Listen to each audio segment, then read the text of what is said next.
पिता, पुत्र और पवित्र आत्मा के नाम पर आप सभी को जय यीशु।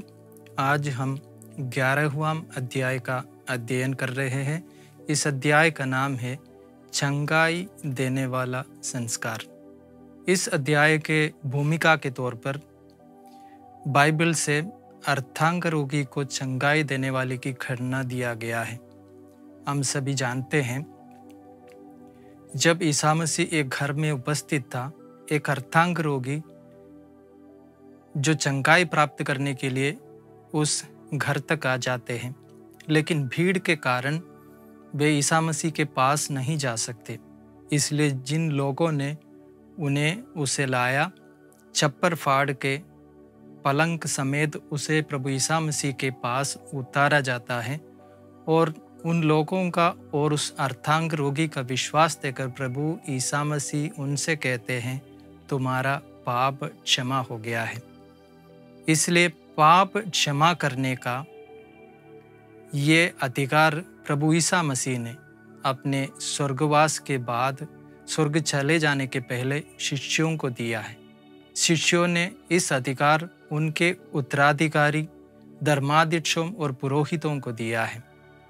इसलिए धर्माध्यक्षों और पुरोहितों के द्वारा पाप क्षमा प्राप्ति का, मेल मिलाप का ये संस्कार या पाप स्वीकार का ये संस्कार आज भी कलीसिया में जारी रखता है।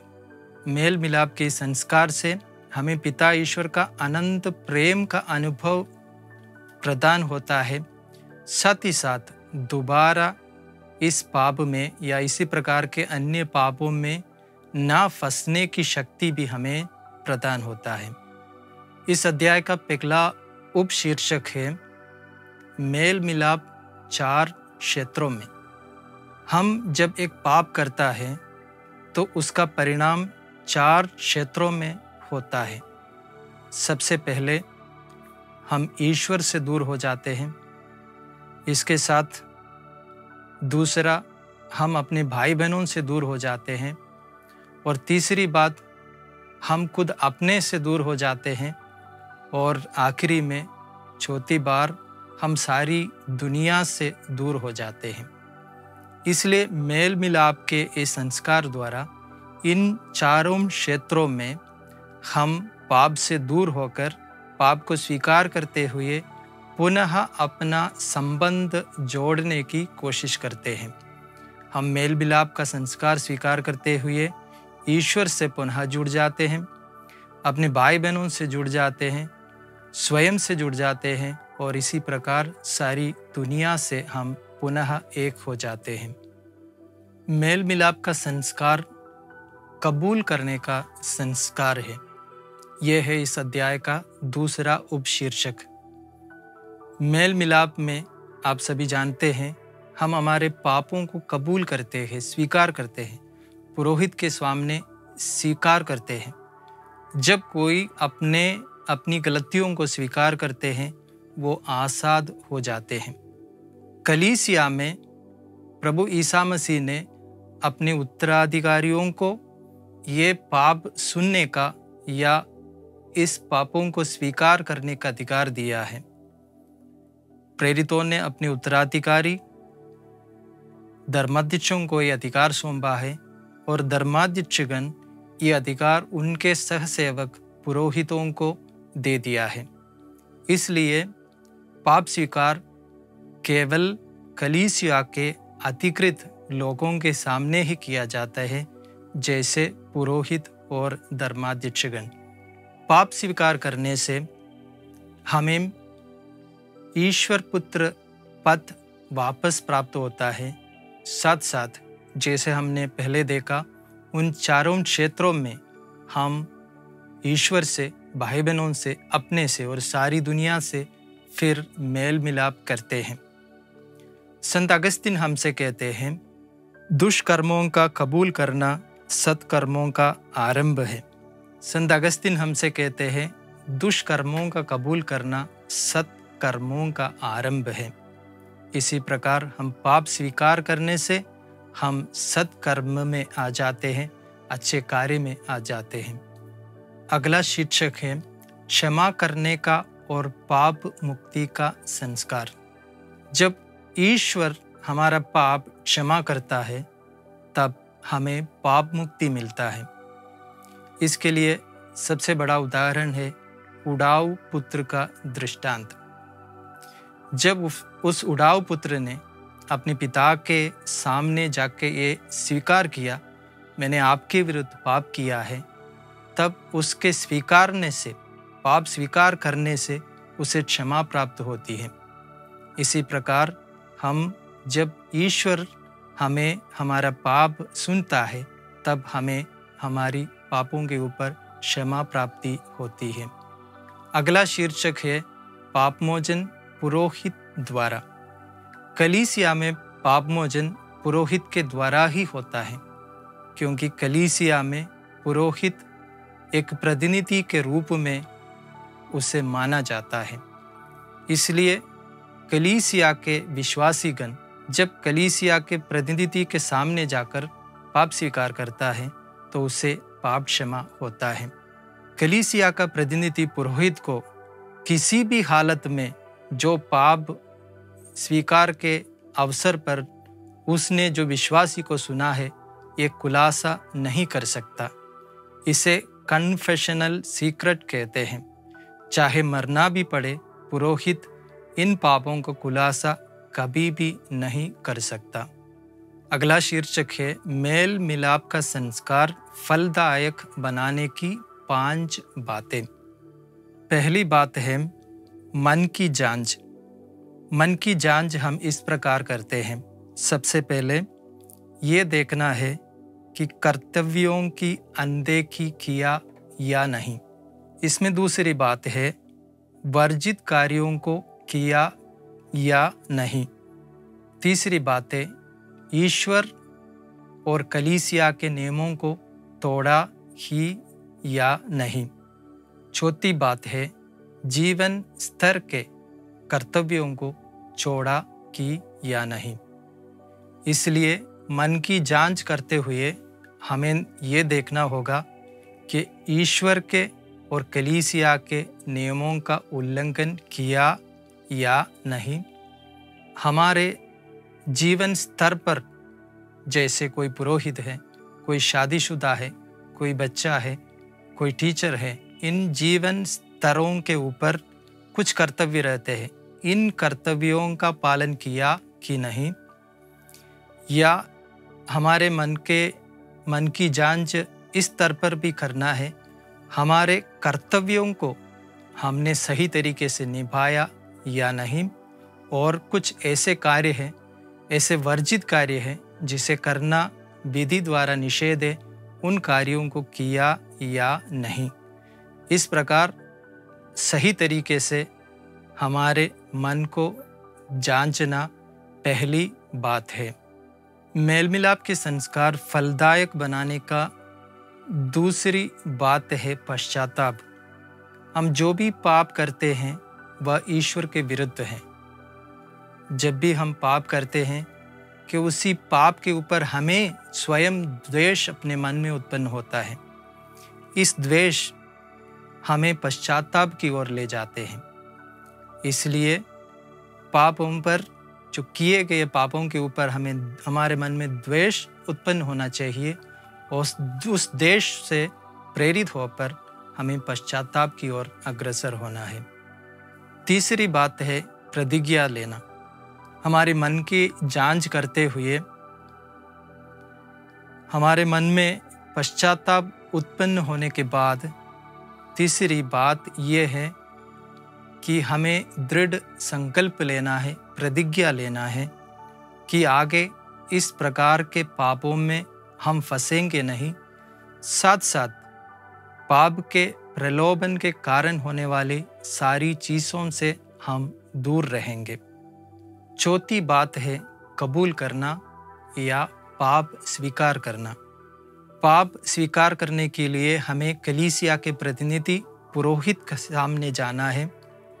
वो पुरोहित के सामने बड़े पाप अगर हमने किए होते तो उसका संख्या समेत बताना है और बेहिचक हमें हमारे हृदय को पुरोहित के सामने खोलना है, क्योंकि जैसे आपने जाना पुरोहित कन्फेशन सील से बाध्य होता है। वे सुने गए पापों को किसी प्रकार किसी के सामने नहीं बताएंगे। इसलिए हमें हमारे सारे पापों को पुरोहित के सामने कबूल करना है। आखिरी और पांचवी बात है प्रायश्चित। जब हम अपने पाप पुरोहित के सामने स्वीकार किया तो पुरोहित प्रायश्चित हमें देंगे। इसे ध्यानपूर्वक सुनना चाहिए। साथ ही साथ अगर ना सुन पाए तो दोबारा पूछकर पुरोहित से सुनिश्चित करना है कि हमें किस प्रकार के प्रायश्चित निभाना है। प्रायश्चित के बाद पापमोचन की आशीर्वाद पुरोहित दे देंगे। तब सिर झुकाकर हमें पापमोचन का आशीर्वाद स्वीकार करना चाहिए। इसी अवसर पर या जब हम पाप मोचन का आशीर्वाद स्वीकार करते हैं, उसी समय पर हम पश्चाताप की विनती कर सकते हैं। इस प्रकार इन पांचों बातों पर ध्यान रखते हुए हम सही तरीके से पाप स्वीकार संस्कार को ग्रहण कर सकते हैं। आप ध्यान दीजिएगा, जितना हो सके उतना पाप स्वीकार संस्कार को ग्रहण करें, ताकि आप लोग अधिक से अधिक पवित्र आत्मा के कृपादानों से भरपूर हो जाएंगे। चंगाई देने वाला अगला संस्कार है रोगी लेपन। हम सभी जानते हैं और सुसमाचार से परिचित भी हैं कि ईसा मसीह ने अपने जीवन काल में कईयों को रोगों से चंगाई प्रदान की, और इस अधिकार और ये कृपा प्रभु ईसा मसीह ने अपने शिष्यों को दी। वो शिष्यों के द्वारा इस अधिकार और ये कृपा सारे कलीसिया निवासी प्राप्त किया। इसके बारे में हम संत याकूब के पत्र से पढ़ते हैं। वह इस प्रकार है, यदि आप लोगों में कोई अस्वस्थ हो तो कलीसिया के अध्यक्षों को बुलाए और वे प्रभु के नाम पर तेल का विलेपन करने के बाद उसके लिए प्रार्थना करें। वह विश्वासपूर्ण प्रार्थना रोगी को बचाएगी और प्रभु उसे स्वास्थ्य प्रदान करेगा। यदि उसने पाप किया है तो उसे क्षमा मिलेगी।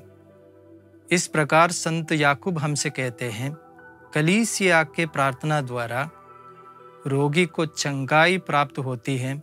साथ ही साथ अगर उसने पाप किया हो तो उसे पाप मोचन भी प्राप्त होता है। आइए हम देखते हैं कि रोगी लेपन का फल क्या है। जैसे हमने बताया, रोगी लेपन द्वारा पाप मुक्ति होती है, साथ साथ उसके साथ चंगाई भी प्राप्त होता है। एक अन्य फल रोगी लेपन का ये है कि जो विषम परिस्थितियों से जो रोगी गुजरता है, उसे संतुलित मन से उस विषम परिस्थिति को स्वीकार करने की शक्ति भी प्राप्त होती है। अब रोगी लेपन हमें कब स्वीकार करना है? रोगावस्था के नाजुक अवसर पर रोगी लेपन संस्कार को हम स्वीकार कर सकते हैं, और ये नाजुक अवस्था कुछ अधिक समय तक बना रहता है, तो एक या एक से अधिक बार इस रोगी लेपन संस्कार को हम स्वीकार कर सकते हैं। अगला शीर्षक है रोगी लेपन संस्कार का अनुष्ठान की विधि। अगर आपने रोगी लेपन संस्कार को देते हुए या इस संस्कार में भाग लिया तो इसे समझने में आसान होगा। अगर नहीं भाग लिया हो तो ध्यानपूर्वक सुने। रोगी लेपन अनुष्ठान के विधि इस प्रकार है। सबसे पहले पुरोहित रोगी के कमरे में प्रवेश करते हैं और पवित्र जल से छिड़काव द्वारा उस स्थान को और उस व्यक्ति को पवित्र करते हैं। इसके बाद प्रार्थना में प्रवेश करते हैं। इस प्रार्थना पवित्र मिस्सा बलिदान के प्रार्थना जैसे ही शुरू होते हैं और इसी को उसी प्रकार घोषणा माला प्रार्थना तक बरकरार रखता है। घोषणामाला प्रार्थना के बाद तेल की आशीष होती है, जिस आशीषित तेल से उस रोगी का विलेपन किया जाता है या लेपन किया जाता है। लेपन के बाद आशीर्वाद की प्रार्थना की जाती है। इस प्रार्थना के साथ पुरोहित तेल का आशीष करते हैं। तेल की आशीष की प्रार्थना इस प्रकार है। इस पवित्र तेल के लेपन द्वारा दर्द कम हो, दुख मिट जाए, घाव सूख जाए तथा शरीर और आत्मा को चंगाई प्राप्त हो। इस प्रार्थना के साथ तेल का आशीष करता है और उसके बाद रोगी को आशीर्वाद देता है। रोगी को आशीर्वाद देने के बाद लेपन का कार्य किया जाता है या लेपन की विधि की जाती है। उसी के साथ साथ चंगाई के लिए भी प्रार्थना करते हैं। इन स्थानों पर लेपन किया जाता है। माथा, नाक, होठ, कान और हाथ और पैर। इसका मतलब ये है, इन स्थानों से या इन अंगों से किए गए सारे पापों को क्षमा प्राप्ति हो जाए। इस लेपन के बाद परम प्रसाद स्वीकार करने की विधि प्रारंभ होता है।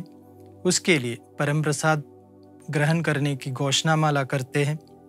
घोषणामाला के बाद परम प्रसाद स्वीकार करता है। परम प्रसाद को ग्रहण करने के बाद स्तुति और धन्यवाद की प्रार्थना अर्पित किया जाते हैं। इसके साथ साथ संतों की विनती भी की जाती है। आखिरी में समापन आशीर्वाद दिया जाता है और इसके साथ क्रूस से रोगी को चुंबन भी दिया जाता है। इस प्रकार रोगी लेपन का ये संस्कार समाप्त हो जाता है। आइए हम प्रश्नों का उत्तर समझें। पहला प्रश्न यह है, पाप मोचन का अधिकार ईसा ने कलीसिया को दिया है, स्पष्ट कीजिए। पाप मोचन का अधिकार को समझने के लिए हमें संत यूहन्ना का सुसमाचार अध्याय 20 पद संख्या 22 से लेकर पढ़ना है। वह इस प्रकार है, जिस प्रकार पिता ने मुझे भेजा उसी प्रकार मैं तुम्हें भेजता हूँ। पवित्र आत्मा को ग्रहण करो। तुम जिन लोगों के पाप क्षमा करोगे वे अपने पापों से मुक्त हो जाएंगे, और जिन लोगों के पाप क्षमा नहीं करोगे वे अपने पापों से बंधे रहेंगे। इस प्रकार पापमोचन का ये अधिकार प्रभु ईसा मसीह ने अपने शिष्यों को दिया है। शिष्यों ने अपने उत्तराधिकारी धर्माध्यक्षों को दिया है और धर्माध्यक्षों ने ये अधिकार उनके सहसेवक पुरोहितों को दिया है। दूसरा प्रश्न है, मन की जांच से क्या समझते हैं? पाप स्वीकार ग्रहण करने के पहले हम अपनी मन को जांचते हैं। इसका मतलब ये है कि हमने किस प्रकार और किस स्तर पर पाप किए हैं। सबसे पहले हमें यह देखना होगा कि हमने अपने कर्तव्यों को निभाया कि नहीं। दूसरा है, कुछ कार्यों को वर्जित है, उन वर्जित कार्यों को किया कि नहीं। तीसरा है, कलीसिया द्वारा दिए गए और ईश्वर द्वारा दिए गए नियमों का उल्लंघन किया कि नहीं। और चौथी बात यह है, अपने अपने जीवन स्तर के कुछ विशेष कर्तव्य हमारे होते हैं, जैसे पुरोहित का कर्तव्य है, माता पिताओं का कर्तव्य है। इसी प्रकार के जीवन के स्तर के कर्तव्यों को निभाया कि नहीं। तीसरा प्रश्न है, पश्चाताप का सारांश क्या है? हर पाप ईश्वर के विरुद्ध होते हैं। एक प्रकार से देखा जाए तो वे स्वयं के विरुद्ध भी हैं, दूसरों के विरुद्ध भी है, सारी दुनिया के विरुद्ध भी है। जब हम पाप करते हैं, पाप के बाद हमें हमारे मन में पाप के प्रति द्वेष उत्पन्न होते हैं, पाप के प्रति घृणा उत्पन्न होते हैं। ये पाप के प्रति अपने मन में उत्पन्न होने वाले द्वेष और घृणा को ही पश्चाताप कहते हैं। ये पश्चाताप किसी को अपने पापों को स्वीकारने के लिए तैयार करते हैं। यही है पश्चाताप का सारांश। चौथा प्रश्न है, पाप क्षमा का अनुभव पाने के लिए मेल मिलाप संस्कार की तैयारी कैसे करनी चाहिए? मेल मिलाप की तैयारी करने के लिए हमें 5 बातें बताई गई हैं। सबसे पहले हमें मन की जांच करनी चाहिए। जब मन की जांच हम करेंगे तब हमें जो हमारे गलत कार्यों के ऊपर घृणा उत्पन्न होगी, उस घृणा से प्रेरित होकर हमें इन कार्यों पर पश्चाताप होना चाहिए। और तीसरी बात यह है, पश्चाताप होने के बाद हम हमारे पापों को कबूल करना है, पुरोहित के सामने जाकर हमारे पापों को स्वीकार करना है। और चौथी बात यह है, पाप स्वीकार करने के बाद पुरोहित जो पश्चाताप के लिए कुछ विधि निषेधों को निर्देश देंगे, उसका अनुसरण करना है। और 5वीं बात यह है कि हमें सिर झुकाकर पश्चाताप या पापमोचक आशीर्वाद प्रार्थना ग्रहण करना है। और जो पश्चाताप के लिए जो कार्य दिए गए हैं उसे निष्ठापूर्वक पूरा करना है। ये है पाप स्वीकार संस्कार सही तरीके से स्वीकार करने की 5 बातें। आखिरी प्रश्न, रोगी लेपन संस्कार क्या है, स्पष्ट कीजिए। मेल मिलाप के संस्कार जैसे पापों से छुटकारा पाने और रोगों से चंगाई प्राप्त करने का एक संस्कार है रोगी लेपन का संस्कार।